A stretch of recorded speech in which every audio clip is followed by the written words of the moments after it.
ಶ್ರೀಗುರುಭ್ಯೋ ನಮಃ. ಶ್ರೀ ಪರಮಗುರುಭ್ಯೋ ನಮಃ. ಶ್ರೀಮದಾನಂದತೀರ್ಥಭಗವತ್ಪಾದಾಚಾರ್ಯಗುರುಭ್ಯೋ ನಮಃ. ಶ್ರೀ ವೇದವ್ಯಾಸಾಯ ನಮಃ.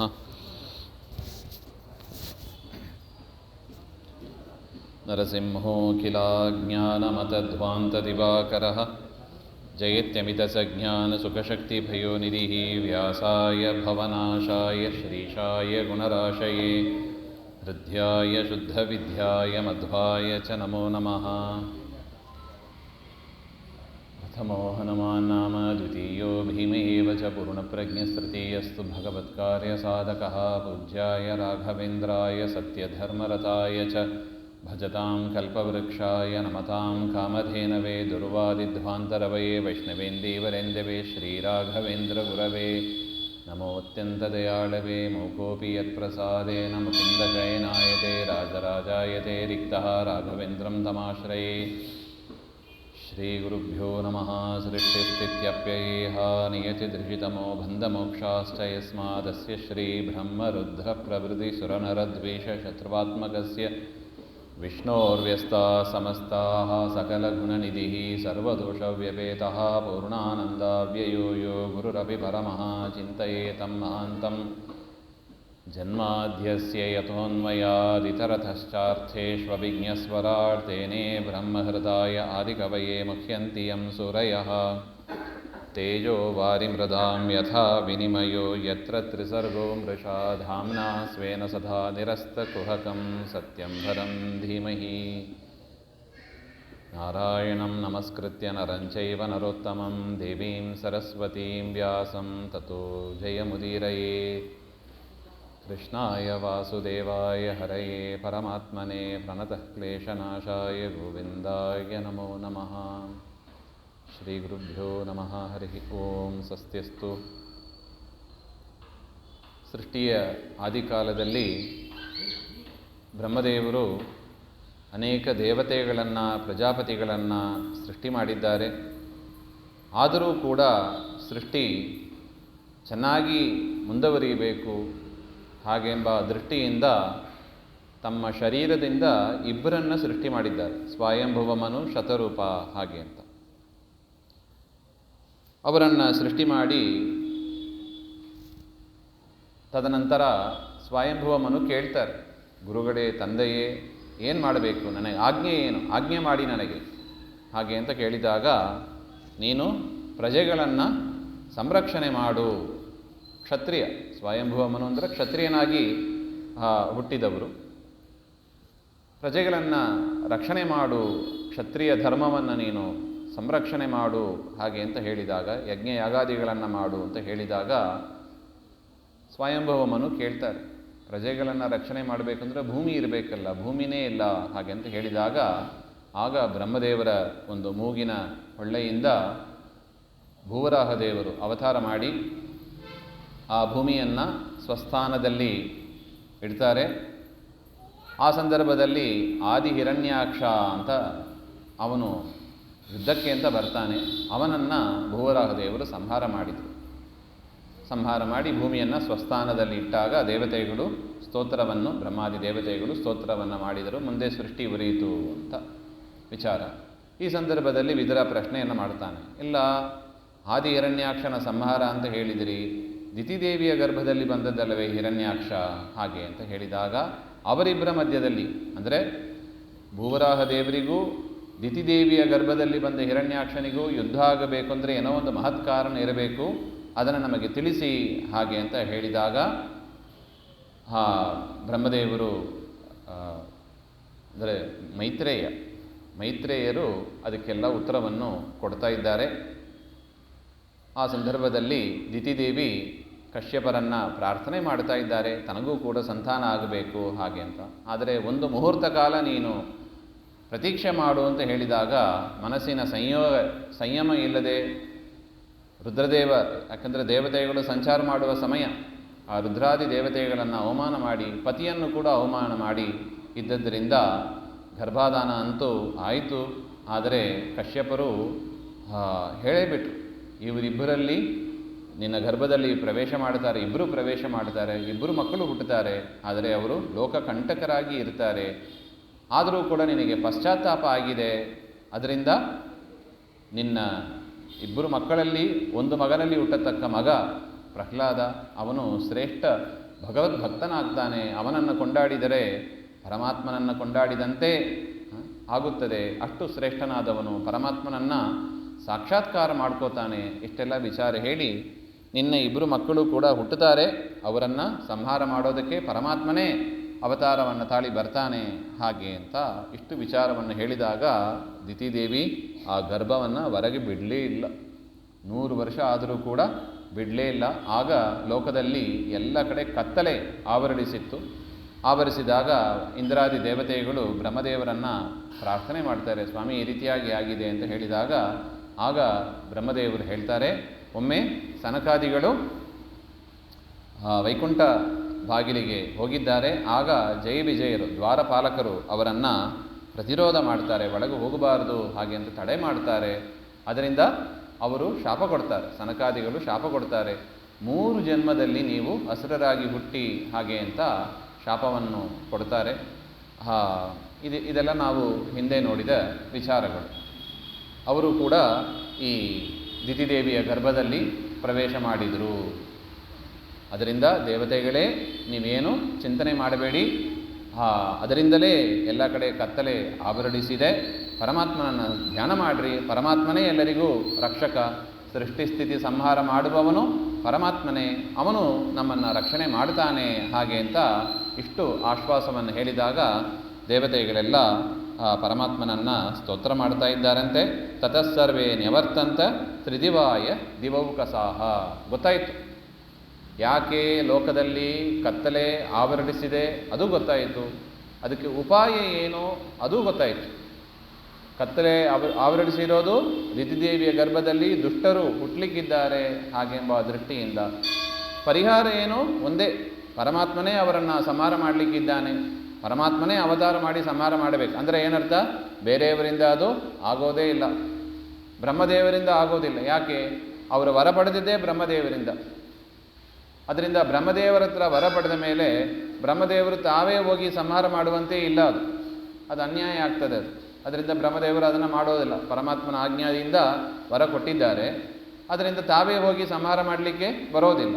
ಇನ್ನು ಬ್ರಹ್ಮದೇವರು ತಾವು ಮಾಡೋದಿಲ್ಲ ಅಂತ ಆದ ಮೇಲೆ ಉಳಿದ ರುದ್ರಾದಿಗಳಿಂದ ಅವರು ಸಾಮರ್ಥ್ಯನೇ ಇರೋದಿಲ್ಲ. ಬ್ರಹ್ಮದೇವರ ವರವನ್ನು ಮೀರುವ ಸಾಮರ್ಥ್ಯ ಇರೋದಿಲ್ಲ, ಕೆಳಗಿನವರಿಗೆ ಇರೋದಿಲ್ಲ. ಅದರಿಂದ ಯಾರು ಬರಬೇಕು? ಬ್ರಹ್ಮದೇವರಿಗಿಂತಲೂ ಮಿಗಿಲಾದವರಾದ, ದೊಡ್ಡವರಾದ, ಸರ್ವೋತ್ತಮನಾದ ಪರಮಾತ್ಮನೇ ಬರಬೇಕು. ಇದು ದೇವತೆಗಳಿಗೆ ಅರ್ಥ ಆಯಿತು. ಅದರಿಂದ ಪರಮಾತ್ಮನನ್ನು ಸ್ತೋತ್ರ ಮಾಡ್ತಾ ಅಲ್ಲಿಂದ ಅವರು ಹೊರಟೋಗ್ತಾ ಇದ್ದಾರೆ. ಪೂರ್ಣೇ ವರ್ಷಶತೆ ಸಾಧ್ವಿ ಪುತ್ರೌ ಪ್ರಸುಷುವೆ ಯಮೌ. ಹಾಗೆ ಆ ಇಬ್ಬರು ಲೋಕಕಂಟಕರಾದ ಹಿರಣ್ಯಾಕ್ಷ ಹಿರಣ್ಯಕಶಿಪು ಹುಟ್ಟುತ್ತಾರೆ. ಯಾವಾಗ? 100 ವರ್ಷ ಗರ್ಭವಾಸ ಮಾಡಿ. ಉಳಿದವರಿಗೆ 9 ತಿಂಗಳು ಗರ್ಭವಾಸ ಅಂದರೆ ಇವರಿಗೆ ಸ್ಪೆಷಲ್. 100 ವರ್ಷ ಗರ್ಭವಾಸದಲ್ಲಿ ಅಲ್ಲಿಂದಲೇ ದುಃಖ ಅನುಭವಿಸ್ತಾ ಬರ್ತಾ ಇದ್ದಾರೆ ನೋಡಿ. ಇಷ್ಟು ಮಾಡಿ ಬಂದಿದ್ದಾರೆ. ದಿಶಾ ಸರ್ವೇ ಪ್ರಜ್ವಲು. ಅವರು ಹುಟ್ಟಿದ ಸಂದರ್ಭದಲ್ಲಿ ಅನೇಕ ದುರ್ಲಕ್ಷಣಗಳು ಅದೆಲ್ಲ ಕಂಡು ಬಂದಿತ್ತು ಅಂತ ಹೇಳ್ತಾ ಇದ್ದಾರೆ. ಉತ್ಪಾತಕಗಳು ಅಂತ ಕರೀತಾರೆ. ಉತ್ಪಾತಾಹ ಭವಸ್ತತ್ರ ನಿಪೇತುರ್ ಜಾಯಮಾನಯೋ ದಿವಿ ಭುವಿ ಅಂತರಿಕ್ಷೆ. ಭೂಮಿಯಲ್ಲಿ, ಅಂತರಿಕ್ಷದಲ್ಲಿ ಮತ್ತು ದ್ಯುಲೋಕದಲ್ಲಿ ಎಲ್ಲ ಕಡೆ ಇದ್ದ ಜನರು ಭಯಪಟ್ರಂತೆ. ನೋಡಿ, ಇದೆಲ್ಲ ದುಷ್ಟರು ಹುಟ್ಟುತ್ತಾರೆ ಎಂಬುದಕ್ಕೆ ಒಂದು ಶಕುನ. ಮತ್ತು ದಿಶಸ್ಸರ್ವ ಪ್ರಜ್ವಲು. ಇಡೀ ಎಲ್ಲ ದಿಕ್ಕುಗಳು ಕೂಡ ಬೆಂಕಿಯಿಂದ ಉರಿತಾ ಇದೆ. ಆರಾವವಾನ್ ಮುಹುಹು ಫಾಟ್ಕಾರ ವವೌ ವಾಯು. ಗಾಳಿ ಬೀಸಿತಂತೆ ಜೋರಾಗಿ. ಆ ಬಿರುಗಾಳಿ ಬಂದಾಗ ಏನೊಂದು ಶಬ್ದ ಆಗ್ತದೆ, ಫಟ್ಕಾರ ಅಂತ ಕರೀತಾರೆ. ಅಂತಹ ಫಟ್ಕಾರ ಶಬ್ದದಿಂದ ಕೂಡಿದ್ದಾಗಿ ಗಾಳಿ ಬೀಸ್ತಾ ಇತ್ತಂತೆ. ವ್ಯೋಮ್ನಿ ಪ್ರವಿಷ್ಟ ತಮಸಾ ನಸ್ಮ ವ್ಯಾದೃಶ್ಯತೆ ಪದಂ. ಎಲ್ಲ ಕಡೆ ಧೂಳು ಹರಡಿ ಹೋಯಿತು, ಯಾವುದು ಏನು ಪದಾರ್ಥನೇ ಕಾಣಿಸುವಂತೆ ಇಲ್ಲ, ಅಂಥ ಒಂದು ಪರಿಸ್ಥಿತಿ ಆಗೋಯಿತು ಅಂತ ಹೇಳ್ತಾ ಇದ್ದಾರೆ. ಎಲ್ಲ ಕಡೆ ಕತ್ತಲೆ ಹರಡಿತ್ತು. ಚುಕ್ರೋಶ ವಿಮನ ವಾರ್ದಿಹಿ. ಸಮುದ್ರವು ಕೂಡ ಜೋರಾಗಿ ಶಬ್ದವನ್ನು ಮಾಡ್ತಾ ಇತ್ತು. ಸೋದಪಾನಾಶ್ಚ ಸರಿತಃ ಚುಕ್ಷುಭು.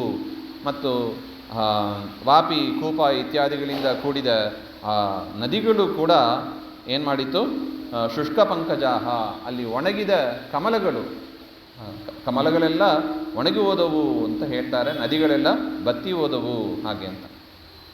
ಈ ರೀತಿಯಾಗಿ ಅನೇಕ ದುಶ್ಶಕುನಗಳು ಅದು ಕಂಡುಬಂತು ಅಂತ ಹೇಳ್ತಾ ಇದ್ದಾರೆ. ಗಾವೋ ಅತ್ರಸನ್ ನಸೃಗ್ದೋಹ ಸ್ತೋಯದಾಹ, ಆಕಳುಗಳು ಕೆಚ್ಚಲಲ್ಲಿ ಸಾಮಾನ್ಯವಾಗಿ ಹಾಲು ಬರುತ್ತವೆ, ಆದರೆ ಇಂಥ ಒಂದು ದುಶ್ಶಕುನ ಆದಾಗ ಅವುಗಳ ಕೆಚ್ಚಲಿನಿಂದ ರಕ್ತನೇ ಬಂತಂತೆ, ಆಕಳಿಗಿನ ಕೆಚ್ಚಲಿಂದ ರಕ್ತ ಬಂತು ಅಂತ ಹೇಳ್ತಾ ಇದ್ದಾರೆ. ಮೇನಿರೆ ವಿಶ್ವಸಂಪ್ಲವಂ ದೃಷ್ಟ್ವಾ ಅನ್ಯಾಶ್ಚ ಮಹೋತ್ಪಾತಾನ್ ನ ತತ್ವವಿದ ಪ್ರಜಾ ಬ್ರಹ್ಮಪುತ್ರಾನ್ ನೃತೆ ಭೀತಾ ಮೇನಿರೆ ವಿಶ್ವ ಸಂಪ್ಲವಂ. ಸನಕಾದಿಗಳನ್ನು ಬಿಟ್ಟು ಉಳಿದ ಎಲ್ಲ ಜನರಿಗೂ ಭಾರಿ ಹೆದರಿಕೆ ಆಯ್ತಂತೆ, ಇನ್ನೇನು ಪ್ರಳಯನೇ ಬಂದೋಗ್ತದೆ ಏನೋ ಹಾಗೆಂಬ ಒಂದು ಪರಿಸ್ಥಿತಿ ಆಗುವಷ್ಟು ಲೋಕದಲ್ಲಿ ಉತ್ಪಾತಕಗಳು ಅದು ಕಂಡು ಬರ್ತಾ ಇತ್ತು ಅಂತ ಹೇಳ್ತಾ ಇದ್ದಾರೆ. ತಾವಾದಿತ್ಯೌ ಆದಿದೈತ್ಯೌ ಸಹಸಾ ವ್ಯಜ್ಯಮಾನಾತ್ಮ ಪೌರುಷೌ ವವೃಧಾತೆ ಅಶ್ಮಸಾರೇಣ ಕಾಯೇನ ಅದ್ರಿಪತಿ ಇವ. ಹುಟ್ಟಿದ ಕೂಡಲೇ ಅವರೇನಾದರೂ ಬೆಳೆದು ಬಿಟ್ರು, ಏನೋ ಸಣ್ಣ ಮಕ್ಕಳಾಗಿ 1 ವರ್ಷ 2 ವರ್ಷ ಹಾಗಂತಲೇ ತಿಳಿಬೇಡಿ, ಹುಟ್ಟಿದ ಕೂಡಲೇ ದೊಡ್ಡ ಬಂಡೆಗಲ್ಲಂಥ ಶರೀರ ಬಂದೋಯ್ತಂತ ಅವರಿಗೆ, ಅಷ್ಟು ದೊಡ್ಡವರಾದರು ಅಂತ ಹೇಳ್ತಾ ಇದ್ದಾರೆ. ಗಾಂ ಕಂಪಯಂತೌ ಚರಣೈ ಪದೇ ಪದೇ, ಒಂದೊಂದು ಹೆಜ್ಜೆ ಅವರು ಇಟ್ಟಾಗ ಭೂಮಿ ನಡುಗ್ತಾ ಇತ್ತಂತೆ, ಏನು ಮಾಡ್ತಾರೋ ಇವರು ಹಾಗೆ ಅಂತ ಭೂಕಂಪ ಆಗ್ತಾ ಇತ್ತು ಅಂತ ಹೇಳ್ತಾ ಇದ್ದಾರೆ. ಅಷ್ಟು ಕಟುಕರಾಗಿ ಅವರು ಇದ್ದರು. ದಿವಸ್ಪೃಶವ್, ಎಷ್ಟು ಎತ್ತರ ಆದರೆ ಅವರು ದ್ಯುಲೋಕವನ್ನೇ ಮುಟ್ಟುವಷ್ಟು ಎತ್ತರ, ಅಷ್ಟು ಎತ್ತರ ಗಾತ್ರವಾದ ಶರೀರ ಅವರದು ಅಂತ ಹೇಳ್ತಾ ಇದ್ದಾರೆ. ಪ್ರಜಾಪತಿರ್ನಾಮ ತಯೋರಕಾರ್ಷಿತ್ ಯಃ ಪ್ರಾಕ್ ಸ್ವದೇಹಾತ್ ಯಮಯೋರಜಾಯತ ತಮ್ಮೈ ಹಿರಣ್ಯಕಶಿಪುಂ ವಿದುಹು ಪ್ರಜಾ ಯಂ ತಂ ಹಿರಣ್ಯಾಕ್ಷಂ ಅಸೂತಸಾ ತತಃ. ಅವಳಿ ಜವಳಿ ಮಕ್ಕಳು, ಟ್ವಿನ್ಸ್ ಅಂತ ಹೇಳ್ತಾ ಇದ್ದಾರೆ. ಅದರಿಂದ ಯಾರು ಮೊದಲು ಹುಟ್ಟಿ ಬಂದರೂ ಅವನೇನಾಗ್ತಾನೆ, ತಮ್ಮ ಆಗ್ತಾನೆ. ಮೊದಲು ಗರ್ಭದಿಂದ ಹೊರಗೆ ಬರು, ಯಾಕೆ ಮೊದಲಿ ಗರ್ಭ ಪ್ರವೇಶ ಮಾಡಿದ್ಯಾರೋ ಅವನ ಮೇಲೆ ಬರ್ತಾನೆ. ಅವಳಿ ಜವಳಿಯಲ್ಲಿ ಕ್ರಮ ಹಾಗೆ. ಎರಡನೇದಾಗಿ ಹುಟ್ಟುವವರು ಅಣ್ಣ, ಯಾಕೆ ಮೊದಲು ಗರ್ಭ ಪ್ರವೇಶ ಮಾಡಿದವ ಅವನು ಮೊದಲು ಬರುವಂತೆ ಇಲ್ಲ, ಯಾಕೆ ಆಮೇಲೆ ಇನ್ನೊಬ್ಬ ರೋಡ್ ಬ್ಲಾಕ್ ಮಾಡಿ ಇಟ್ಟಿದ್ದಾನೆ, ಅವನು ಫಸ್ಟ್ ಹೊರಗೆ ಬರಬೇಕು. ಅದರಿಂದ ಮೊದಲು ಹುಟ್ಟುವವರು ತಮ್ಮಂದಿರಾಗ್ತಾರೆ. ಮೊದಲು ಹುಟ್ಟಿದವ ಹಿರಣ್ಯಾಕ್ಷ, ಅನಂತರ ಹುಟ್ಟಿದವ ಹಿರಣ್ಯಕಶಿಪು ಅಂತ ಈ ರೀತಿಯಾಗಿ ಕಶ್ಯಪರು ಅವರಿಗೆ ನಾಮಕರಣವನ್ನು ಕೂಡ ಮಾಡ್ತಾ ಇದ್ದಾರೆ ಅಂತ ಹೇಳ್ತಾರೆ. ತಂ ವೀಕ್ಷ್ಯ ದುಸ್ಸಹಜಂ ರಣತ್ ಕಾಂಚನ ನೂಪುರಂ ವೈಜಯಂತ್ಯ ಸರ್ಜಾಜುಷ್ಟಂ ಹಂಸನ್ಯಸ್ತಂ ಅಹಾಗತಂ ಹಾಗೆಂತ. ಆ ಹಿರಣ್ಯಾಕ್ಷನನ್ನು ನೋಡಿ ರಣಕಾಂಚನ ನೂಪುರಂ, ಯುದ್ಧ ಅಂದ್ರೆ ಅವನಿಗೆ ಭಾರಿ ಇಷ್ಟ ಆಗ್ತಾ ಇತ್ತಂತೆ. ಎಲ್ಲ ಕಡೆ ಹೋಗೋದು, ದೋಚೋದು, ಯುದ್ಧ ಮಾಡೋದು, ಈ ರೀತಿಯಾಗಿ ಅವನು ಮಾಡ್ತಾ ಇದ್ದ. ಭೀತ ನಿಲಿಲ್ಲಿರೇ ದೇವಾಹ, ಸ್ವರ್ಗಕ್ಕೆ ಹೋದರೆ ದೇವತೆಗಳೆಲ್ಲ ಏನಾದರೂ ಎಲ್ಲರೂ ಅದೃಷ್ಟರಾಗಿಬಿಟ್ರಂತೆ. ಹೇಗೆ ತಾಪ್ಯಾಸ್ತ್ರಸ್ಥ ಇವಾಹಯ, ಹೇಗೆ ಒಂದು ಗರುಡನನ್ನು ಕಂಡ ಸರ್ಪ ಹೇಗೆ ಹೆದರುತ್ತದೋ ಆ ರೀತಿಯಾಗಿ ದೇವತೆಗಳೆಲ್ಲ ಇವನ ಹಿರಣ್ಯಾಕ್ಷ ಯುದ್ಧಕ್ಕಾಗಿ ಬರ್ತಾನೆ, ಸ್ವರ್ಗಲೋಕಕ್ಕೆ ಬರ್ತಾನೆ ಎಂಬ ಸುದ್ದಿ ಕೇಳಿಯೇ ಅವರೆಲ್ಲ ಹೆದರಿ ಮಾಯ ಆಗಿಬಿಟ್ರು ಅಂತ ಹೇಳ್ತಾ ಇದ್ದಾರೆ. ಸವೈ ತಿರೋಹಿತಾನ್ ದೃಷ್ಟ್ವಾ, ಅವರೆಲ್ಲ ಮರೆಯಾದದ್ದನ್ನು ಕಂಡು ಸೇಂದ್ರಾನ್ ದೇವಗಣ, ಇಂದ್ರಾದಿ ಸಕಲ ದೇವತೆಗಳು ಕೂಡ ಅದೃಶ್ಯರಾಗ್ಬಿಡ್ತಾರೆ, ತಿರೋಹಿತರಾಗ್ತಾರೆ. ಅದನ್ನು ನೋಡಿ ವ್ಯನನದೃಶಂ, ಸಿಂಹನಾದವನ್ನು ಮಾಡ್ತಾನೆ ಹಿರಣ್ಯಾಕ್ಷ. ಯುದ್ಧಕ್ಕಾಗಿ ಹೋಗ್ತಾನೆ. ಯಾಕೆ? ಅಸುರರಿಗೆ ಅದೊಂದು ಹುಚ್ಚು, ಒಬ್ಬೊಬ್ಬರಿಗೆ ಒಂದೊಂದು ಹುಚ್ಚು ಅಲ್ಲವೇ? ಹುಚ್ಚು ಇಲ್ಲದವರು ಯಾರು ಹೇಳಿ? ಎಲ್ಲರಿಗೂ ಒಂದೊಂದು ವಿಷಯದಲ್ಲಿ ಇದೆ. ಕೆಲವರಿಗೆ ಹಣ ದುಡಿಬೇಕು ಅಂತ ಹುಚ್ಚು, ಕೆಲವರಿಗೆ ಬಗೆ ಬಗೆಯಾಗಿ ಅಡಿಗೆ ಮಾಡಬೇಕು ಅಂತ ಹುಚ್ಚು, ಕೆಲವರಿಗೆ ಮೊಬೈಲ್ ಟಿ ವಿ ನೋಡಬೇಕು ಅಂತ ಹುಚ್ಚು, ಇವನಿಗೆ ಯುದ್ಧ ನೋಡಬೇಕು, ಯುದ್ಧ ಮಾಡ್ತಾ ಇರಬೇಕು, ಇದು ಒಂದು ಹುಚ್ಚು ಇವನಿಗೆ. ಆ ರೀತಿಯಾಗಿ ಸಿಕ್ಕಿದವ್ರದ್ರೆಲ್ಲ ಯುದ್ಧ ಮಾಡ್ತಾ ಇದ್ದ. ಆದರೆ ಆ ದೇವತೆಗಳು ಇವನ ಪರಾಕ್ರಮ ಗೊತ್ತು, ಹಿಂದನೇ ಬ್ರಹ್ಮದೇವರು ಹೇಳಿಬಿಟ್ಟಿದ್ದಾರೆ, ಇವರು ಪರಮಾತ್ಮನಿಂದಲೇ ಸಾಯಬೇಕು ಹಾಗೆ ಅಂತ. ಅದರಿಂದ ಅವರು ಸುಮ್ಮನೆ ವ್ಯರ್ಥ ಪ್ರಯತ್ನ ಮಾಡಲಿಕ್ಕೆ ಹೋಗಲಿಲ್ಲ, ಸುಮ್ಮನೆ ತಿರೋಹಿತರಾಗಿ ಅಲ್ಲೇ ಇದ್ದರು ಅಂತ. ಅದರಿಂದ ಸ್ವರ್ಗಲೋಕದಲ್ಲಿ ಇವನ ಪರಾಕ್ರಮ ಜಾಸ್ತಿ ಆಯಿತು. ಅಲ್ಲಿಂದ ಬಂದ. ತಥೋ ನಿವೃತ್ತ ಕ್ರೀಡಿಷ್ಯನ್ ಗಂಭೀರಂ ಭೀಮನಿಸ್ವನಂ ವಿಜಗಾಹೆ ಮಹಾಸತ್ವೋ ವಾರ್ಧಿಂ ಮತ್ತ ಇವ ದ್ವೀಪಃ. ಸಮುದ್ರದಲ್ಲಿ ಪ್ರವೇಶ ಮಾಡ್ತಾನೆ. ಸ್ವರ್ಗಲೋಕಕ್ಕೆ ಹೋದರೆ ಅಲ್ಲಿ ಎಲ್ಲರನ್ನೂ ಅವ್ರು ಓಡಿ ಹೋದಂದರೆ ಏನು ಗೆದ್ದಂತಲೇ ಆಯಿತು. ಅದು ಯುದ್ಧ ಏನಾಗಲಿಲ್ಲ, ಆದರೂ ಯಾರೂ ಇಲ್ಲ, ಇಂದ್ರಾದಿಗಳು ಓಡೋದು ಅಂದರೆ ಗೆದ್ದ ಅಂತಲೇ ಅರ್ಥ. ಇನ್ನು ಸಮುದ್ರಕ್ಕೆ ಬರ್ತಾನೆ. ಅಲ್ಲಿ ಹೋಗಿ ವರುಣಲೋಕ ಇದೆ. ವರುಣಲೋಕದಲ್ಲಿ ಹೋಗಿ ಅವನನ್ನು ಗೆಲ್ಲಾನ ಹಾಗೆ ಅಂತ ವಿಭಾವರಿ ಅಂತ ಕರೀತಾರೆ. ವಿಭಾವರಿ ಅಂತ ಅದು ಸಮುದ್ರದಲ್ಲಿ ಇರತಕ್ಕ ಒಂದು ಲೋಕ, ವರುಣನ ಪುರ. ಅಂಥ ಪುರವನ್ನು ಪುರಂ ಪ್ರಚೇತಸಃ ಅಂತ ಬರೀತಾರೆ. ಅಂಥ ವಿಭಾವರಿ ಎನ್ನುವ ಪಟ್ಟಣಕ್ಕೆ ಅಲ್ಲಿ ಹೋಗ್ತಾನೆ. ಅವನ ಹತ್ರ ಹೋಗಿ ಆ ಹಿರಣ್ಯಾಕ್ಷ, ನನ್ನ ಜೊತೆಗೆ ಯುದ್ಧ ಮಾಡು, ಮೇ ದೇಹಿ ಅಧಿರಾಜ ಸಂಯುಗಂ, ನನಗೆ ನನ್ನ ಜೊತೆಗೆ ಯುದ್ಧವನ್ನು ಮಾಡು ಹಾಗೆ ಅಂತ. ನೀನೆಂಥವ ನೋಡಿ, ಎಂಥ ಮಾತು, ವ್ಯಂಗ್ಯವಾದ ಮಾತು ನೋಡಿ. ನೀನು ಲೋಕಪಾಲ ಅಧಿಪತಿ, ನೀನು ಎಲ್ಲ ಲೋಕಪಾಲರಿಗೂ ಕೂಡ ಅಧಿಪತಿಯಾದವ. ಬೃಹಚ್ರವಾಹ, ಒಳ್ಳೆ ಕೀರ್ತಿ, ವೀರ್ಯವಹ, ಒಳ್ಳೆ ವೀರ್ಯವಂತನಾಗಿದ್ದಿ. ದುರ್ಮದ ವೀರಂ ಹಾನಿಮಾಂ, ಒಳ್ಳೆ ಮಾನಿಯಾಗಿದ್ದಿ. ದುರ್ಮದ ವೀರ ಮಾನಿನಾಂ ಹಾಗೆ ಅಂತ. ಅಂಥವರನ್ನೆಲ್ಲ ನೀನು ಗೆಲ್ತೀಯ ನೀನು. ಅದರಿಂದ ನನ್ನ ಜೊತೆಗೆ ನೀನು ಯುದ್ಧವನ್ನು ಮಾಡು ಹಾಗೆ ಅಂತ ಪ್ರಭೋ ಅಂತ ಸಂಬೋಧನೆ ಮಾಡ್ತಾನೆ. ಅದನ್ನು ಕೇಳಿ ವರುಣದೇವರು ರೋಷಂ ಸಮುತ್ತಂ ಶಮಯನ್, ಭಾರಿ ಸಿಟ್ಟು ಬರ್ತದೆ ಅವರಿಗೆ. ಹಿರಣ್ಯಾಕ್ಷನ ಮಾತನ್ನು ಕೇಳಿ ವರುಣದೇವರಿಗೆ ಭಾರಿ ಸಿಟ್ಟು ಬರ್ತದೆ. ಆದರೂ ಕೂಡ ಸಿಟ್ಟು ಮಾಡಿಕೊಂಡು ಏನು ಉಪಯೋಗ ಇಲ್ಲ. ಇದು ಯುದ್ಧಕ್ಕೆ ಹೋದರೆ ಮುಖಭಂಗ ಆಗೋದು ಖಚಿತ, ಗೊತ್ತಿರುವ ವಿಚಾರ ಅದು. ಅದರಿಂದ ಏನು ಮಾಡಿದರು, ಉಪಶಮಂ ಗತಾವಯಂ, ನಾವು ಈಗ ಯುದ್ಧಾದಿ ಕೌಶಲ ಇಲ್ಲದವರಾಗಿಬಿಟ್ಟಿದ್ದೀವಿ, ನಮಗೆ ಯುದ್ಧ ಮಾಡುವ ಸಾಮರ್ಥ್ಯ ಇಲ್ಲದವರಾಗಿಬಿಟ್ಟಿದ್ದೀವಿ ಈ ಸಂದರ್ಭದಲ್ಲಿ. ಪಶ್ಯಾಮಿ ನಾಣ್ಯಂ ಪುರುಷಂ ಪುರಾತನಾತ್, ಪರಮಾತ್ಮನನ್ನು ಬಿಟ್ಟು ಶ್ರೀಹರಿಯನ್ನು, ಪರಮಾತ್ಮ ಅಂತ ಹೇಳಿಲ್ಲ, ಶ್ರೀಹರಿಯನ್ನು ಬಿಟ್ಟು ಯಾರ ಜೊತೆಗೂ ಕೂಡ ನಿನಗೆ ಯುದ್ಧ ಸರಿ ಹೋಗೋದಿಲ್ಲ. ಯಾಕೆ, ಮೊದಲೇ ಹೇಳಿಬಿಟ್ಟಿದ್ದಾರೆ, ದೇವರ ಜೊತೆಗೇ ಯುದ್ಧ ಮಾಡಬೇಕು ಇವನು ಹಾಗೆ ಅಂತ. ಅದರಿಂದ ಪರಮಾತ್ಮನನ್ನು ಬಿಟ್ಟು ನಿನ್ನ ಜೊತೆಗೆ ಯುದ್ಧ ಮಾಡಲಿಕ್ಕೆ ಯಾರೂ ಸರಿ ಹೋಗೋದಿಲ್ಲ. ಅದರಿಂದ ನೀನು ಶ್ರೀಹರಿ ಹತ್ರ ಹೋಗಿ ಯುದ್ಧ ಮಾಡು ಅಂತ ವರುಣದೇವರು ಅಲ್ಲಿಂದ ಕಳಿಸಿಕೊಟ್ಬಿಟ್ಟಿದ್ದಾರೆ. ಅವನು ಕೂಡ ಆಯಿತು ಅಂತ ಏನು ಮಾಡಿದ, ಶ್ರೀಹರಿ ಎಲ್ಲಿದ್ದಾನೆ ಅಂತ ಹುಡುಕ್ತಾ ಬರ್ತಾ ಇದ್ದ. ಹುಡುಕ್ತಾ ಬಂದಾಗ ನಾರದರು ಸಿಕ್ಕಿದರು. ನಾರದರು ಬಂದು ಹೇಳಿದರು, ನೋಡಪ್ಪ, ಈಗ ಪರಮಾತ್ಮ ರಸಾತಳದಲ್ಲಿ ಇದ್ದಾನೆ. ರಸಾತಳದಲ್ಲಿ ಭೂಮಿಯನ್ನು ಎತ್ತುವುದಕ್ಕಾಗಿ ಪರಮಾತ್ಮ ಅಲ್ಲಿಗೆ ಹೋಗಿದ್ದಾನೆ. ಅದರಿಂದ ನೀನು ಇಲ್ಲಿ ವೈಕುಂಠದೆಲ್ಲ ಹುಡುಕ್ಬೇಡ, ಹೋಗು ರಸಾತಳಕ್ಕೆ ಹೋಗು, ಅಲ್ಲಿ ನನಗೆ ಸಿಗ್ತಾನೆ ಹಾಗೆ ಅಂತ ಹೇಳಿದಾಗ ಆಯಿತು ಅಂತ ರಸಾತಳಂ ಸಂವಿವಿಶೇ, ರಸಾತಳಕ್ಕೆ ಹೋಗ್ತಾನೆ. ದದರ್ಶ ತತ್ರಾಪ್ಯಜಿತಂ ಧರಾಧರಂ, ಪರಮಾತ್ಮ ಭೂಮಿಯನ್ನು ಆ ನೀರಲ್ಲಿ ಮುಳುಗಿತ್ತು, ಇವನೇ ಮುಳುಗಿಸಿದ್ದು, ಅದನ್ನು ತಂದು ಸ್ವಸ್ಥಾನದಲ್ಲಿ ಇಡಬೇಕು ಅಂತ ಮತ್ತು ಪರಮಾತ್ಮ ಪ್ರಯತ್ನ ಪಡ್ತಾ ಇದ್ದಾನೆ. ಜಹಾಸ ಚಾಹೋ ವನಗೋಚರೋ ಮೃಗಃ, ಆ ವರಾಹದೇವರನ್ನು ನೋಡಿ ಹಿರಣ್ಯಾಕ್ಷ ನಗ್ತಾನಂತೆ.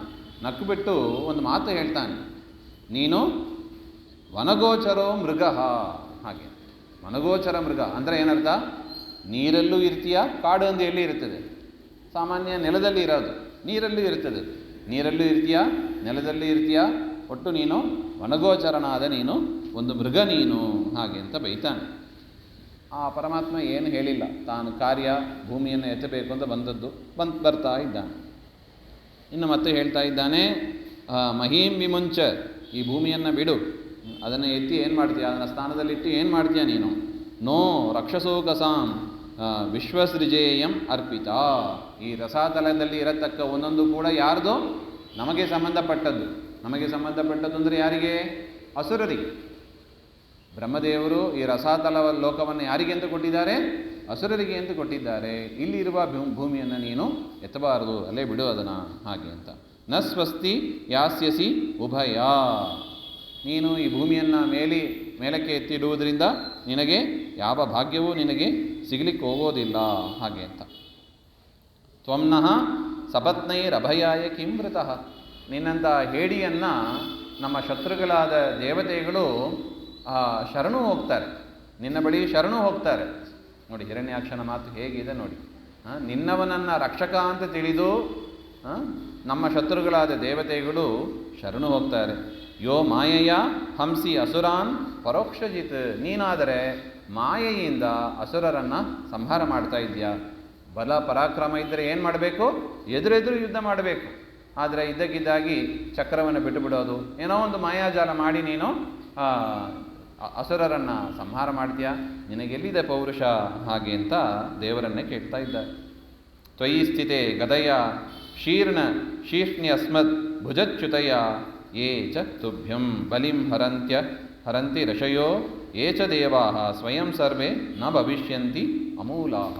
ನೋಡು, ಈಗ ನನ್ನ ಕೈಯಿಂದ ನಾನು ಒಂದು ಗದೆಯನ್ನು ನಿನ್ನ ಮೇಲೆ ಎಸಿತೀನಿ. ನಿನ್ನ ಕತೆ ಮುಗೀತು, ನಿನ್ನ ಕತೆ ಮುಗೀತು. ಆ ದೇವತೆಗಳು, ಋಷಿಗಳು ಎಲ್ಲರೂ ಕೂಡ ನಿನಗೆ ಶರಣು ಬರ್ತಾ ಇದ್ದಾರೆ. ಆದರೆ ಇನ್ನು ಮುಂದೆ ಅವರೇನಾಗ್ತಾರೆ? ಅಮೂಲ್ಯರಾಗ್ತಾರೆ. ಅಂದರೆ ಅವರಿಗೇನಿಲ್ಲ, ಮೂಲವೇ ಇಲ್ಲ, ಅಮೂಲರಾಗ್ತಾರೆ. ಅಮೂಲಾಹ ಅಂದರೆ ಯಾರೂ ಕೂಡ ಆಶ್ರಯ ಅಂತ ಇರೋದಿಲ್ಲ ದೇವತೆಗಳಿಗೆ, ಋಷಿಗಳಿಗೆ. ಆ ರೀತಿಯಾಗಿ ಪರಿಸ್ಥಿತಿ ಬರುತ್ತದೆ. ಹಾಗೆ ಅಂತ ದಂಶ್ರಾಗ್ರಗಾಂ ಗಾಂ ಉಪಲಭ್ಯ ಭೀತಾಂ. ಪರಮಾತ್ಮ ಏನು ಮಾಡಿದ? ಆ ಭೂಮಿಯನ್ನು ಮೊದಲೇ ಹೆದರಿದ್ದಳು. ಈ ವರಾಹನನ್ನು ನೋಡಿ ಇನ್ನಷ್ಟು ಹೆದರಿದಂತೆ ನಟನೆ ಅಷ್ಟೇ. ಯಾಕೆ? ಪರಮಾತ್ಮ ಹತ್ತಿರ ಇದ್ದಾಗ ಭಯ ಎಲ್ಲಿಂದ ಬರಲಿಕ್ಕೆ ಸಾಧ್ಯ? ಎಲ್ಲಿ ಭಯವು? ಹರಿಯ ಭಕ್ತರಿಗೆ, ಪರಮಾತ್ಮನ ಭಕ್ತರಿಗೆ ಭಕ್ತಿ ಇಲ್ಲ ಅಂತ ಆದ ಮೇಲೆ ಪರಮಾತ್ಮನ ಪತ್ನಿಯ ಸ್ಥಾನದಲ್ಲಿ ಇರುವವರು ಭೂಮಾತೆ, ಅವರಿಗೆ ಇಲ್ಲಿಂದ ಭಯ. ಆದರೂ ಕೂಡ ಭಯವನ್ನು ತೋರಿಸಿದರು ಅಂತ ಹೇಳ್ತಾ ಇದ್ದಾರೆ. ಪರಮಾತ್ಮ ಸಗಾಂ ಉದಸ್ತಾತ್ ಸಲಿಲಸ್ಯ ಗೋಚರೆ ವಿನ್ಯಸ್ಯ ತಸ್ಯಾಂ ಅದದಾತ್ ಸ್ವಸತ್ವಂ. ಆ ಭೂಮಿಯನ್ನು ಸ್ವಸ್ಥಾನದಲ್ಲಿ ಇಟ್ಟು ಅದರಲ್ಲಿ ತನ್ನ ವಿಶೇಷವಾದ ಒಂದು ಶಕ್ತಿ ಸಾಮರ್ಥ್ಯವನ್ನು ತುಂಬಿ ಇಟ್ಟಾಂತ. ಯಾಕೆ? ಇನ್ನು ಮುಂದೆ ಅದು ಚಂಚಲ ಆಗಬಾರ್ದು. ಸುಮ್ಮನೆ ಭೂಮಿ ನೆಲದಲ್ಲಿ ನೀರಲ್ಲಿ ಮುಳುಗಿ ಹೋಗೋದು, ದೇವರ ವರಾಹ ರೂಪ ಎತ್ಕೊಂಡು ಬರೋದು, ಇದು ಸರಿ ಹೋಗೋದಿಲ್ಲ. ಒಂದು ಸಲ ಫಿಕ್ಸ್ ಮಾಡಿ ಇಟ್ಟ ಮೇಲೆ ಇನ್ನು ಮುಂದೆ ಅದು ಅಲುಗಾಡಬಾರದು ಅಂತ ಹೇಳಿ ಪರಮಾತ್ಮ ಏನು ಮಾಡಿದ?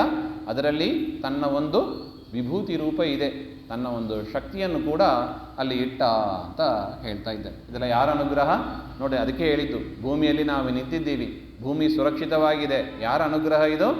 ಭೂವರಾಹ ದೇವರ ಅನುಗ್ರಹ. ಅದು ಎದ್ದ ಕೂಡಲೇ ಭೂವರಾಹ ದೇವರ ಸ್ಮರಣೆ ಮಾಡಬೇಕು ಅಂತಾರೆ. ಭೂಮಿ ಇಲ್ಲದೆ ಎಲ್ಲಿ ಓಡಾಡೋದು, ಮಾಡೋದು, ಕೆಲಸ ಮಾಡೋದು? ಭೂಮಿ ಇದ್ರೆ ತಾನೆ. ಆ ಭೂಮಿ ಉರುಡ್ಕೊಂಡು ಹೋಗ್ಬಿಟ್ರೆ ಏನು ಮಾಡೋದು? ಚೆಂಡು ಥರ ಏನಿರೋದಿಲ್ಲ ನಮಗೆ. ಹಂಗಾಗದೆ ಸ್ವಸ್ಥಾನದಲ್ಲಿ ಅದು ಇದೆ. ಹಾಗೆ ಅಂದರೆ ಅದು ಭೂವರಾಹ ದೇವರ ಅನುಗ್ರಹ ಅದು ಅಂತ ನಾವು ಚಿಂತನೆ ಮಾಡಬೇಕಂತೆ. ಮರ್ಮಣ್ಯಭೀಕ್ಷ್ಣಂ ಪ್ರದುದಂತಂ ದುರುಕ್ತೈ ಪ್ರಚಂಡಮನ್ಯು ಪ್ರಹಸಂತಂ ಭಭಾಷೆ. ಇಷ್ಟಾದ ಮೇಲೆ ಪರಮಾತ್ಮ ವರಾಹದೇವರು ಹಿರಣ್ಯಾಕ್ಷನ ಹತ್ರ ಮಾತಾಡ್ತಾ ಇದ್ದಾರೆ. ಸತ್ಯಂ ವಯಂಭೋ ವನಗೋಚರ ಮೃಗಾ ಯುಷ್ಮಾದ್ವಿಧಾನ್ ಮೃಗಯೇ ಗ್ರಾಮಸಿಂಹ. ಹೌದಪ್ಪ, ಹಿರಣ್ಯಾಕ್ಷ, ನೀ ಏನಂತ ಹೇಳಿದೆ? ನನ್ನನ್ನು ವನಗೋಚರನಾದ ಒಂದು ಮೃಗ ಅಂತ ಹೇಳಿದೆ. ವನಗೋಚರ ಅಂದರೆ ಏನು?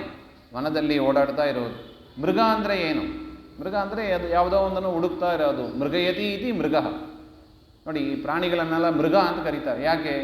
ಅದೇನೋ ಒಂದು ಹುಡುಕ್ತಾನೇ ಇರ್ತದೆ. ತಿನ್ನಲಿಕ್ಕೆ ಏನು ಸಿಗ್ತದೆ, ಯಾವ ಪ್ರಾಣಿ ಸಿಗ್ತದೆ, ಯಾವುದನ್ನು ಬೇಟೆಯಾಡೋಣ, ಅದನ್ನು ಹುಡುಕ್ತಾ ಇರ್ತದೆ. ಅದರಿಂದ ಅದಕ್ಕೆ ಏನಂತ ಹೆಸರು? ಮೃಗ ಅಂತ ಹೆಸರು. ಮೃಗಯತೀತಿ ಮೃಗ, ಹುಡುಕ್ತಾ ಇರ್ತವೆ. ಹೌದು, ನೀನು ನನ್ನನ್ನು ಏನಂತ ಕರೀದಿ? ವನಗೋಚರ ಅಂತ ಕರೆದಿದ್ದು. ಸತ್ಯ. ಯಾಕೆ? ವನ ಅಂದರೆ ಏನು? ಸಜ್ಜನರ ಮಧ್ಯದಲ್ಲಿ, ಭಕ್ತರ ಮಧ್ಯದಲ್ಲಿ ನಾನು ಓಡಾಡುತ್ತೇನೆ. ಮತ್ತು ನನ್ನ ಭಕ್ತ ಜನರು ನನ್ನನ್ನು ಹುಡುಕ್ತಾರೆ. ಅಥಾತೋ ಬ್ರಹ್ಮಜಿಜ್ಞಾಸ ಮಾಡ್ತಾ ನನ್ನನ್ನು ಹುಡುಕ್ತಾ ಇದ್ದಾರೆ. ಅದರಿಂದ ನೀನು ಹೇಳುವ ಮೃಗ ಎನ್ನುವುದು ಸರಿಯೇ. ಯಾಕೆ? ನನ್ನ ಭಕ್ತರು ನನ್ನನ್ನು ಹುಡುಕ್ತಾ ಇದ್ದಾರೆ, ಅದರಿಂದ ನಾನು ಮೃಗನಾಗಿದ್ದೇನೆ. ಇನ್ನೊಂದು ಅರ್ಥವನ್ನು ಕೂಡ ಹೇಳ್ತಾ ಇದ್ದಾರೆ. ಯುಷ್ಮದ್ವಿಧಾನ್ ಮೃಗಯೇ ಗ್ರಾಮಸಿಂಹಾನ್. ನಿನ್ನಂಥ ನಾಯಿಗಳು ಗ್ರಾಮಸಿಂಹ ಅಂತ ಕರೀತಾರೆ. ನಾಯಿಗಳನ್ನು ಬೇಟೆಯಾಡುವುದಕ್ಕೆ ನಾನು ಬಂದಿರೋದು. ಹಾಗೆ ಅಂತ ಪರಮಾತ್ಮ ಇಷ್ಟು ಹೇಳ್ತಾ ಇದ್ದಾನೆ. ನ ಮೃತ್ಯುಪಾಶೈ ಪ್ರತಿಯುಕ್ತಸ್ಯ ವೀರಾ ವಿಕತ್ತನಂ ತವ ಗೃಹ್ಣಯದ್ಯಭದ್ರ. ಅದರಿಂದ ಸುಮ್ಮನೆ ಮಾತನಾಡುವುದರಿಂದ ಏನು ಪೌರುಷ ಸ್ಥಾಪನೆ ಮಾಡಲಿಕ್ಕೆ ಹೋಗೋದಿಲ್ಲ. ಏನು ಮಾಡಬೇಕು? ಪರೀಕ್ಷೆ ಮಾಡಬೇಕು. ಬಾ, ಯುದ್ಧಕ್ಕೆ ಬಾ, ಯಾರು ಗೆಲ್ತಾರೆ ನೋಡೋಣ. ಹಾಗೆ ಅಂತ ಪರಮಾತ್ಮನು ಕೂಡ ಯುದ್ಧಕ್ಕೆ ಅಂತ ಬರ್ತಾ ಇದ್ದಾನೆ. ತಿಷ್ಟಾಮಹೇತಾಪಿ ಕಥಂಚಿದಾಜೌ ಸ್ಥೇಯಂ ಕ್ವಯಾಮೋ ಬಲುನೋತ್ಪಾದ್ಯ ವೈರಂ. ಎಲ್ಲ ಕಡೆ ನನ್ನನ್ನು ಹುಡುಕಿ ಬಂದಿಯಲ್ಲ, ನೋಡು, ನಾನು ನಿನ್ನ ಬಿಟ್ಟು ಓಡಿ ಹೋಗೋದಿಲ್ಲ. ನೀ ಏನಂದಿ? ಮೃಗ ಓಡಿ ಹೋಗುವ ಅಂತ ಹೇಳಿದ್ದೀನಿ.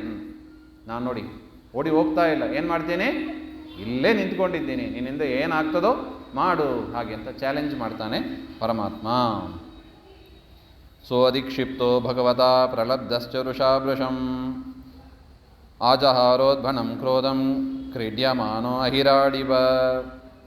ಹಿರಣ್ಯಾಕ್ಷನಿಗೆ ಭಾರಿ ಸಿಟ್ಟು ಬಂತು. ಇಂತಹ ಮಾತನ್ನೆಲ್ಲ ಕೇಳಿ ಭಾರಿ ಸಿಟ್ಟು ಬಂತು. ಅವನೇನು ಮಾಡಿದ? ದೊಡ್ಡ ಗದೆಯನ್ನು ಆಸಾಧ್ಯ ತರಸ ದೈತ್ಯೋ ಗದೆಯ ಅಭ್ಯಹನತ್ ಹರಿಂ. ಇವರಿಬ್ಬರ ಮಧ್ಯದಲ್ಲಿ ಗದಾಯುಧ ಪ್ರಾರಂಭ ಆಯಿತು. ಆ ಗದಾಯುಧದಲ್ಲಿ ಅನೇಕ ವಿಧಗಳು ಇದಂತೆ. ನೋಡಿ, ಒಂದೊಂದು ಯುದ್ಧದಲ್ಲೂ ಕೂಡ ಅನೇಕ ವಿಧಗಳು ಇದೆ. ಧನುರ್ವಿದ್ಯೆ ಅದರದೇ ಆದ ಪ್ರಭೇದಗಳು ಇದೆ. ಗದಾಯುದ್ಧ, ಮಲ್ಯುದ್ಧ, ಈ ರೀತಿಯಾಗಿ ಮಲ್ಲರ ಯುದ್ಧ, ಅದರಲ್ಲೆಲ್ಲ ಏನಿದೆ? ಅನೇಕ ಪ್ರಭೇದಗಳು ಇದೆ. ಆ ಪ್ರಭೇದಗಳನ್ನೆಲ್ಲ ತೋರಿಸುತ್ತಾ ಅವರಿಬ್ಬರೂ ಕೂಡ ಪರಸ್ಪರ ಯುದ್ಧ ಮಾಡ್ಕೋತಾ ಇದ್ದಾರೆ. ಆ ಯುದ್ಧವನ್ನು ನೋಡೋದಕ್ಕಾಗಿ ದಿದೃಕ್ಷುರಾಗಾತ್ ಋಷಿಭಿರ್ ವೃತ ಸ್ವರಾಟ್. ಬ್ರಹ್ಮದೇವರು, ದೇವತೆಗಳು, ಋಷಿಗಳು ಎಲ್ಲರೂ ಬಂದು ಆಕಾಶದಲ್ಲಿ ವಿಮಾನದಲ್ಲಿ ಕುಳಿತುಕೊಂಡು ಆ ವಿಮಾನದಲ್ಲಿ ಕುಳಿತು ನೋಡ್ತಾ ಇದ್ದಾರೆ. ಬ್ರಹ್ಮದೇವರು ಒಂದು ಮಾತನ್ನು ಕೂಡ ಹೇಳ್ತಾ ಇದ್ದಾರಂತೆ.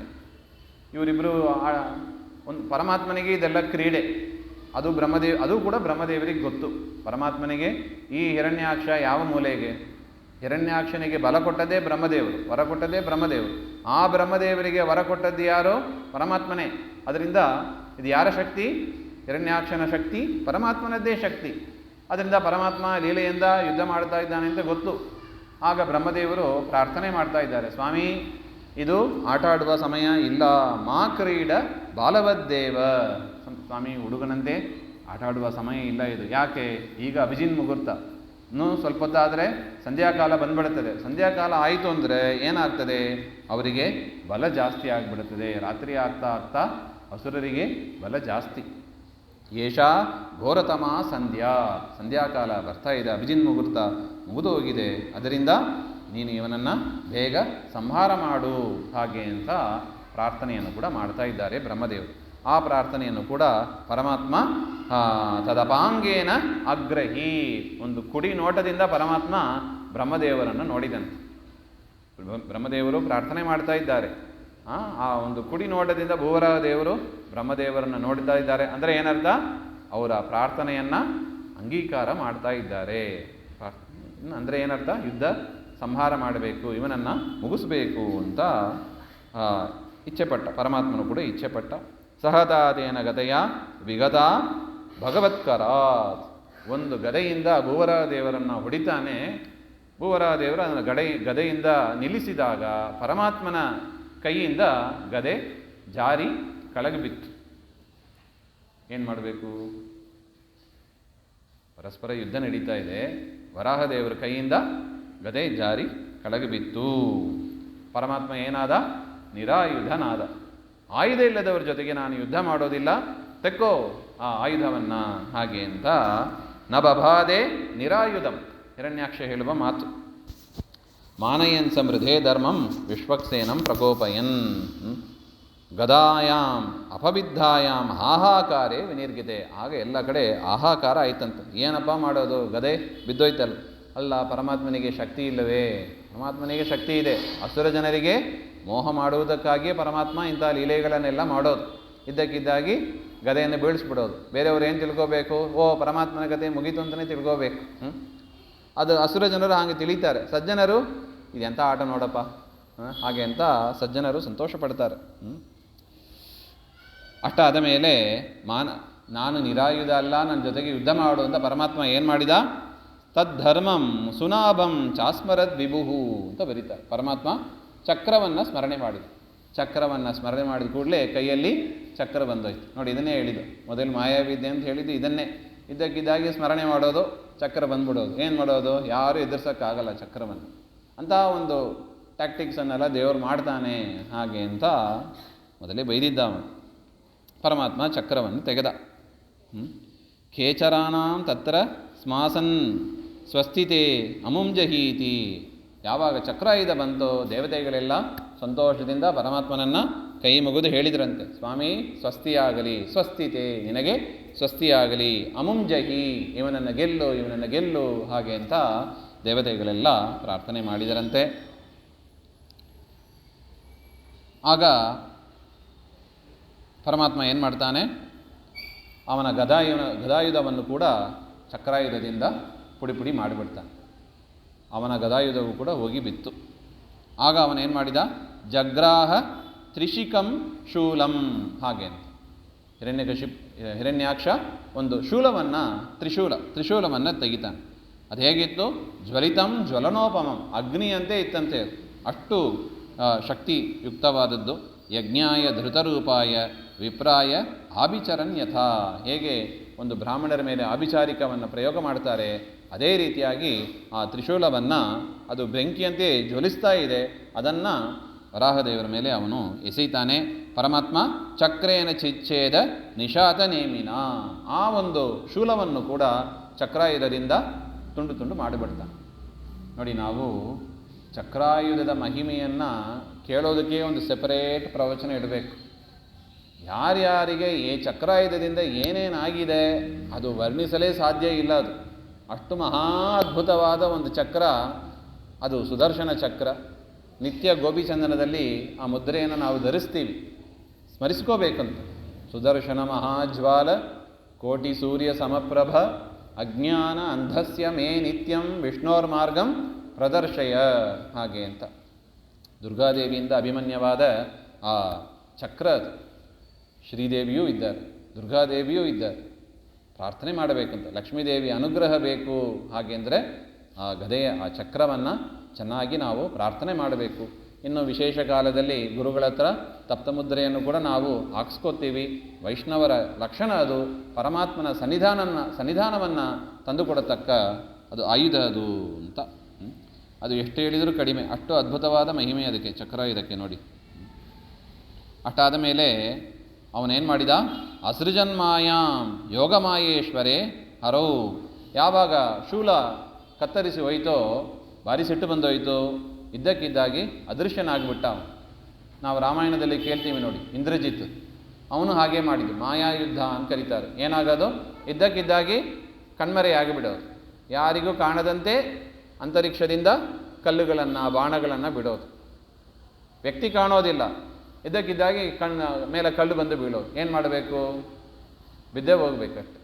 ಇದನ್ನು ಮಾಯಾಯುದ್ಧ ಅಂತ ಕರೀತಾರೆ. ಇಂತಹ ಮಾಯಾಯುದ್ಧವನ್ನು ಹಿರಣ್ಯಾಕ್ಷನ, ಅದು ದೈತ್ಯರದೇ ಸಂಪ್ರದಾಯ. ಅದು ಇಂಥ ನೀಚ ಕೆಲಸ ಎಲ್ಲ ಅವರೇ ಮಾಡೋದು.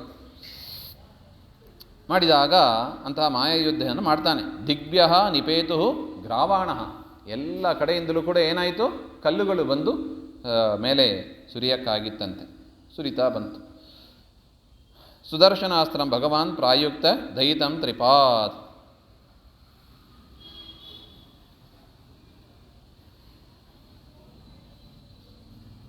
ಆಗ ಸುದರ್ಶನದಿಂದ ಪರಮಾತ್ಮ ಆ ಮಾಯಾ ಪ್ರಯೋಗ ಏನು ಮಾಡಿದ, ಅದೆಲ್ಲವನ್ನು ಕೂಡ ಪರಮಾತ್ಮ ಸುಟ್ಟಾಕ್ತಾನೆ. ನೋಡಿ, ಒಂದು ಸುದರ್ಶನ ಸಾಕು, ಅದು ಎಲ್ಲವ ಕೆಲಸವನ್ನು ಮಾಡಿ ಬರುವ ಸಾಮರ್ಥ್ಯ ಇದೆ ಅದಕ್ಕೆ, ಹಾಗೆ ಅಂತ. ಆಗ ಏನಾಯಿತು, ತದಾದಿದೆ ಸಮಭವತ್ ಸಹಸಾ ಹೃದಿ ವೇಪತು. ನೋಡಿ, ಈ ಒಂದು ಉಪಪಾತ ಅಂತ ಕರೀತಾರೆ, ಶಕುನ ಅಂತ ಕರೀತಾರೆ. ಈ ಶಕುನ ಶಾಸ್ತ್ರ ಎಷ್ಟು ಚೆನ್ನಾಗಿ ಇದೆ ಅಂದರೆ, ದಿತಿದೇವಿಯ ಹೃದಯ ಹಾಗೆ ನಡುಗಕ್ಕೆ ಶುರುವಾಯ್ತಂತೆ. ನಡುಗಕ್ಕೆ ಶುರುವಾಗಿ ಅವಳ ಸ್ತನದಿಂದ ರಕ್ತನೇ ಸುರಿತಾ ಇದ್ದಂತೆ.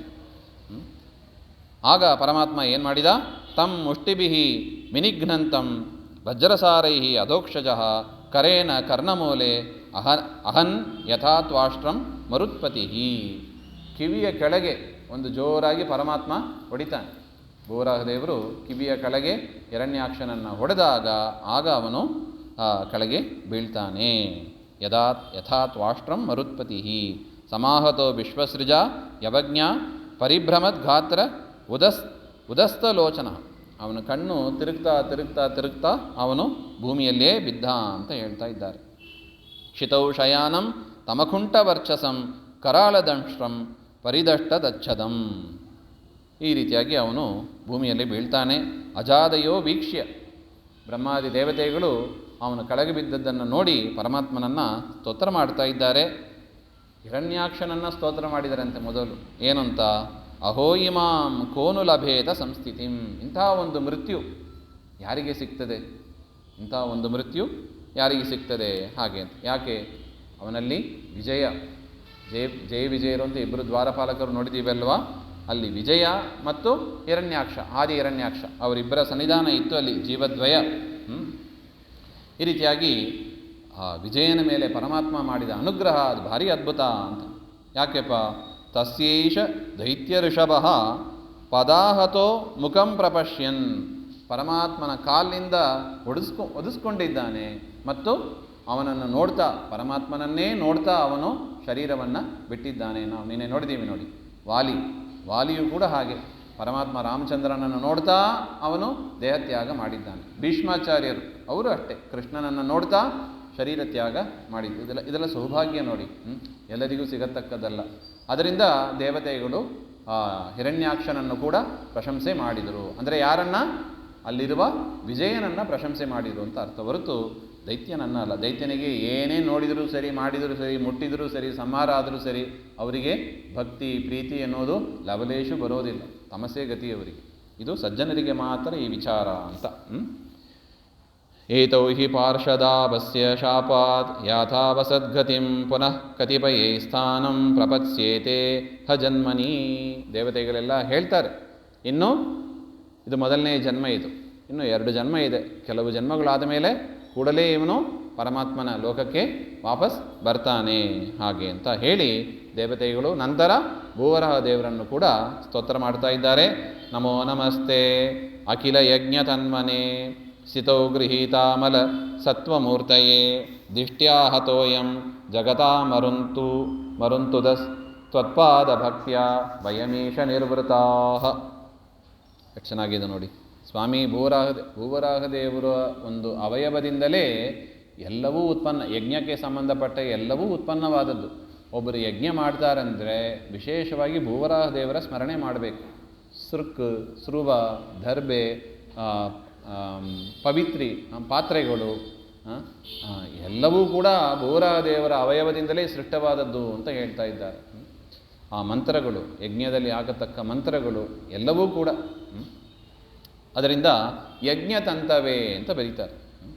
ಯಜ್ಞತಂತು ನಿನ್ನಿಂದಲೇ, ನಿನ್ನನ್ನು ಆಶ್ರಯಿಸಿಕೊಂಡಿದೆ ಎಲ್ಲವೂ. ಯಜ್ಞ ಪದಾರ್ಥ ಎಲ್ಲವೂ ಕೂಡ ನಿನ್ನನ್ನೇ ಆಶ್ರಯಿಸಿ ಇದೆ.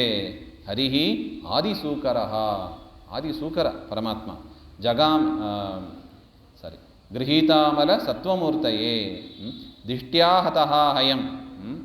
ಇವನು ತನ್ನ ಗರ್ವದಿಂದ ಇವನು ಸತ್ತು ಹೋಗಿದ್ದಾನೆ, ಅವನನ್ನು ನೀನು ಸಂಹಾರ ಮಾಡಿದ್ದೀನಿ. ಮಹಾ ಅನುಗ್ರಹ ಇದು. ಜಗತಾಮರುತ್ ತುದಸ್ ತ್ವತ್ಪಾದ ಭಕ್ತಿಯ, ನಿನ್ನ ಒಂದು ಪಾದದ ಭಕ್ತಿ ಮಾಡಿದ್ದರಿಂದ ವಯಂ ಈಶ ನಿರ್ವೃತಾಃ. ಈ ಒಂದು ದೊಡ್ಡ ಕಂಟಕ ಲೋಕಕ್ಕೆ ಆದ ದೊಡ್ಡ ಬೆಳಕೆ ಇಲ್ಲ ಅಂದರೆ ಏನು ಮಾಡಬೇಕ್ರಿ? ಬೆಳಿಗಾದ ನೋಡಿ ಇದೇ ಥರ ಇದ್ದರೆ, ಕೆಲವು ದೇಶದಲ್ಲಿ ಹಾಗೇ ಇರ್ತದಂತೆ, ಬೆಳಿಗ್ಗೆ ರಾತ್ರಿ ಎಲ್ಲ ಒಂದೇ ಥರನೇ ಇರ್ತದಂತೆ, ಸೂರ್ಯನೇ ಬರೋದಿಲ್ಲವಂತೆ. ಏನು ಮಾಡಬೇಕು? ಬೆಳಕು ಬೇಕಲ್ವಾ? ವ್ಯವಸಾಯ ಆಗಬೇಕು, ದವಸ ಧಾನ್ಯಗಳು ಬೆಳೀಬೇಕು. ಅದರಿಂದ ಜಗತ್ತಿಗೆ ಆದ ದೊಡ್ಡ ಕಂಟಕ ಇದು. ಅಂತಹ ಕಂಟಕವನ್ನು ನೀನು ಪರಿಹಾರ ಮಾಡಿದ್ದಿ ಅಂತ ದೇವತೆಗಳು ಪ್ರಾರ್ಥನೆ ಮಾಡಿದರು. ಇಷ್ಟು ವಿಚಾರವನ್ನು ವಿದುರನ್ನೇ ಪ್ರಶ್ನೆ ಮಾಡಿದ್ದು. ಆ ಹಿರಣ್ಯಾಕ್ಷರ ಮತ್ತು ವರಾಹದೇವರಿಗೂ ಯುದ್ಧ ಆಗೋದಕ್ಕೆ ಏನು ಕಾರಣ ಅದನ್ನೆಲ್ಲ ನಮಗೆ ತಿಳಿಸಿ ಅಂತ ಪ್ರಶ್ನೆ ಮಾಡಿದ್ದು ಅವರು. ಅವರಿಗೆ ಮೈತ್ರೇಯರು ಹೇಳ್ತಾ ಇದ್ದಾರೆ, ಏವಂ ಹಿರಣ್ಯಾಕ್ಷಕಂ ಅಸಹ್ಯ ವಿಕ್ರಮಂ ಸಂಸಾದಯಿತ್ವ ಹರಿರಾದಿ ಸೂಕರಃ ಜಗಾಮ ಲೋಕಂ ಸ್ವಂ ಅಖಂಡಿತೋತ್ಸವಂ ಸಮೀಡಿತಃ ಪುಷ್ಕರ ವಿಷ್ಟರಾದಿಭಿಹಿ. ಈ ರೀತಿಯಾಗಿ ಅಸಹ್ಯನಾದ ಆ ಹಿರಣ್ಯಾಕ್ಷನನ್ನು ಯಾರಿಂದಲೂ ಕೂಡ ಎದುರಿಸಲಿಕ್ಕೆ ಆಗಿಲ್ಲ, ಅಂಥವನನ್ನು ಸಂಹಾರ ಮಾಡಿ ಪರಮಾತ್ಮ ವೈಕುಂಠ ಲೋಕಕ್ಕೆ ಹೋದ ಅಂತ ಹೇಳ್ತಾ ಇದ್ದಾರೆ. ದೇವತೆಗಳೆಲ್ಲ ಆ ಪರಮಾತ್ಮನನ್ನು ಸ್ತೋತ್ರ ಮಾಡ್ತಾ ಇದ್ದರು. ಮಯಾ ತಥಾ ಅನುಕ್ತಂ ಅಥಾದಿತೋ ಹರೇಹೇ ಕೃತಾವತಾರಸ್ಯ ಸುಮಿತ್ರ ಚೇಷ್ಟಿತಂ ಯಥಾ ಹಿರಣ್ಯಾಕ್ಷ ಉದಾರ ವಿಕ್ರಮೋ ಮಹಾಮೃದೆ ಕ್ರೀಡನವತ್ ನಿರಾಕೃತಃ. ಆಟ ಆಡಿದಂತೆ ಪರಮಾತ್ಮ ಏನು ಮಾಡಿ ಲೀಲಾಜಾಲವಾಗಿ ಆ ಹಿರಣ್ಯಾಕ್ಷನನ್ನು 2 ಬಾರಿ, ಒಂದು ಬಾರಿ ಅಲ್ಲ, ಮೊದಲು ಆದಿ ಹಿರಣ್ಯಾಕ್ಷ, ಆಮೇಲೆ ದ್ವಿತೀಯ ಗರ್ಭದಲ್ಲಿ ಬಂದ ಹಿರಣ್ಯಾಕ್ಷ, ಇಬ್ಬರನ್ನು ಕೂಡ ಪರಮಾತ್ಮ ಲೀಲೆಯಿಂದ ಸಂಹಾರ ಮಾಡಿದ್ದಾನೆ ಹಾಗೆ ಅಂತ ಇಷ್ಟು ಹೇಳ್ತಾರೆ. ತದನಂತರ ಶುಕಾಚಾರ್ಯರು ಹೇಳ್ತಾರೆ, ಇತಿ ಕೌಶಾರವಾಕ್ಯಾತಂ ಆಶ್ರಿತ್ಯ ಭಗವತ್ಕಥಾಂ ಕ್ಷತ್ತ ಆನಂದಂ ಪರಂ ಲೇವೆ ಮಹಾಭಾಗವತೋ ನೃಪ. ಆ ಮೈತ್ರೇಯರ ಮುಖದಿಂದ ಈ ಒಂದು ವರಾಹದೇವರ ಚರಿತ್ರೆ, ವರಾಹದೇವರ ಪರಾಕ್ರಮ ಅದನ್ನು ಕೇಳಿ ವಿದುರನಿಗೆ ಭಾರಿ ಸಂತೋಷ ಆಯ್ತಂತೆ. ಪರಮಾತ್ಮನ ಕಥೆಯನ್ನು ಕೇಳಿ ಸಂತೋಷ ಪಡಿ ಅಂತಾರೆ. ಇದು ನಮಗೆ ಕೊಡುವ ಒಂದು ಸೂಚನೆ ಇದು. ಪರಮಾತ್ಮನ ಕಥೆಯನ್ನು ಕೇಳುವಾಗ ಏನಾಗಬೇಕು? ಆನಂದ ಆಗಬೇಕು. ಆನಂದ ಆಗಿಲ್ಲ, ಸಂತೋಷ ಆಗಿಲ್ಲ ಅಂದರೆ ಏನರ್ಥ? ಇನ್ನು ಯಾವುದರಿಂದಲೂ ಆನಂದ ಆಗೋದಿಲ್ಲ ಅಂತ ಅರ್ಥ. ಪರಮಾತ್ಮನ ಕಥೆ ಕೇಳಿದಾಗಲೂ ಆನಂದ ಆಗಿಲ್ಲ ಅಂದರೆ ಇನ್ನು ಯಾವುದರಿಂದ ಆಗ್ತದೆ? ಯಾವುದರಿಂದಲೂ ಆಗೋದಿಲ್ಲ. ಅಂದರೆ ಏನು, ಸಾತ್ವಿಕರು ಅಲ್ಲ ಅಂತ. ಸೊ ಅದರಿಂದ ಸಜ್ಜನರಾದವರು ಏನು ಮಾಡ್ತಾರೆ? ಅವಶ್ಯವಾಗಿ ಪರಮಾತ್ಮನ ಕಥೆಯನ್ನು ಕೇಳಿ ಅದರಿಂದ ಎಂಥ ಪರಮಾತ್ಮನ ಪರಾಕ್ರಮ, ಎಷ್ಟು ಅನುಗ್ರಹ ಮಾಡಿ, ಒಂದು ರೀತಿಯಾಗಿ ಕೃತಜ್ಞತೆ ಇದೆಲ್ಲ. ಹಿಂದೆ ಸಂಹಾರ ಮಾಡದೇ ಹೋಗಿದ್ದರೆ ನಾವು ಈಗ ಭೂಮಿಯಲ್ಲಿ ಬದುಕಲಿಕ್ಕೆ ಆಗ್ತಾ ಇಲ್ಲ. ಭೂಮಿಯಲ್ಲಿ ಬದುಕಿದ್ದೀವಿ ಹಾಗೆ ಅಂದರೆ ಪರಮಾತ್ಮ ಮಾಡಿದ ಉಪಕಾರ, ಅದು ನಮಗೆ ಮಾಡಿದ ಉಪಕಾರ, ಅದನ್ನು ಸ್ಮರಿಸ್ಕೋಬೇಕು ಅಂತ. ವಿದುರನಿಗೆ ಭಾರಿ ಆನಂದ ಆಯಿತು. ಅನ್ಯೇಷಾಂ ಪುಣ್ಯಶ್ಲೋಕಾನಾಂ ಉದ್ಧಾಮ ಯಶಸಾಂ ಸತಾಂ ಉಪಶ್ರುತ್ಯ ಭವೇನ್ಮೋದಃ ಶ್ರೀವತ್ಸಾಂಕಸ್ಯ ಕಿಂ ಪುನಃ. ಪರಮಾತ್ಮನ ಕತೆ ಅದನ್ನು ಕೇಳಿ ಭವೇನ್ಮೋದಃ, ಎಲ್ಲರೂ ಕೂಡ ಸಂತೋಷ ಪಡಬೇಕು ಅಂತ ಹೇಳ್ತಾ ಇದ್ದಾರೆ. ಯೋಗಜೇಂದ್ರಂ ಜಶಗ್ರಸ್ತಂ ಧ್ಯಾಯಂತಂ ಚರಣಾಂಬುಜಂ ಕ್ರೋಶಂತೀನಾಂ ಕರೇಣೂನಾಂ ಕೃಚ್ಛ್ರತೋ ಮೋಚಯದೃತಂ. ಪರಮಾತ್ಮನ ಕಥೆಯನ್ನು ಕೇಳಿ ಸಂತೋಷಪಟ್ಟವರು ಯಾರಿದ್ದಾರೆ ಹಾಗೆಂಬ ಅದಕ್ಕೆ ಶುಕಾಚಾರ್ಯರು ಒಂದು ದೃಷ್ಟಾಂತ ಕೊಡ್ತಾ ಇದ್ದಾರೆ. ಆ ಮೊಸಳೆಯ ಬಾಯಲ್ಲಿ ಸಿಕ್ಕಿಬಿದ್ದ ಆನೆ ಏನು ಮಾಡಿತು? ಪರಮಾತ್ಮನ ಸ್ಮರಣೆ ಮಾಡಿ, ಪರಮಾತ್ಮನ ಸ್ತೋತ್ರ ಮಾಡಿ, ಪರಮಾತ್ಮನ ಲೀಲೆಗಳನ್ನು ಸ್ಮರಣೆ ಮಾಡಿ ಆ ಮೊಸಳೆ ಬಾಯಿಂದ ತನ್ನನ್ನು ಬಿಡಿಸಿಕೊಂಡು ಸಂತೋಷಪಟ್ಟಿತೋ ಅಲ್ಲೋ, ಆನಂದಪಟ್ಟಿತೋ ಅಲ್ಲೋ. ಅದೇ ನಮಗೆ ನಮಗೆ ಸಂತೋಷ ಆಗ್ತಾ ಇಲ್ಲ, ಆಗಿದ್ದರೆ ಸರಿ. ಸಂತೋಷ ಆಗಿಲ್ಲ ಅಂದರೆ ಏನರ್ಥ? ಮೊಸಳೆ ಯಾವುದು ನಮ್ಮ ಕಾಲಿಗೆ ಸಿಕ್ಕಿಲ್ಲ ಅಂತ. ಯಾಕಂದರೆ ನಮಗೆ ದುಃಖ ಆಗ್ತಾ ಇಲ್ಲ. ದುಃಖ ಆದಾಗ ಅದಕ್ಕೆ ರೆಮಿಡಿ ಇದು ಒಂದೇ, ಹರಿಕತೆ ಒಂದೇ ನಮಗೆ ಔಷಧಿ. ಹಾಗೆ ಎಂಬ ಒಂದು ಮನವರಿಕೆ ನಮಗೆ ಆಗಬೇಕು ಅಂದರೆ ಚೆನ್ನಾಗಿ ದುಃಖ ಆಗಬೇಕು. ಇಲ್ಲದಿದ್ದರೆ ಆ ಸಂತೋಷ ಬರೋದೇ ಇಲ್ಲ ನಮಗೆ. ಅದರಿಂದ ಬರೋದು ಬೇಡ, ಆ ದುಃಖ ಬರೋದು ಬೇಡ. ಅದರಿಂದ ಹೇಳಿದ ಕೂಡಲೇ ನಾವೇನು ಮಾಡಿಬಿಡೋಣ?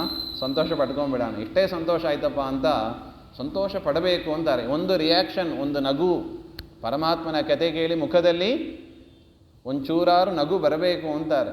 ಒಂದು ರಿಯಾಕ್ಷನ್, ಒಂದು ಚೇಂಜ್ ಮನಸ್ಸಿನಲ್ಲಿ ಸಂತೋಷ ಆಗಬೇಕು ಅಂತಾರೆ. ಇಲ್ಲದಿದ್ದರೆ ಕೇಳಿದ್ದು ವ್ಯರ್ಥ ಅಂತ ಆಗಿಬಿಡುತ್ತದೆ.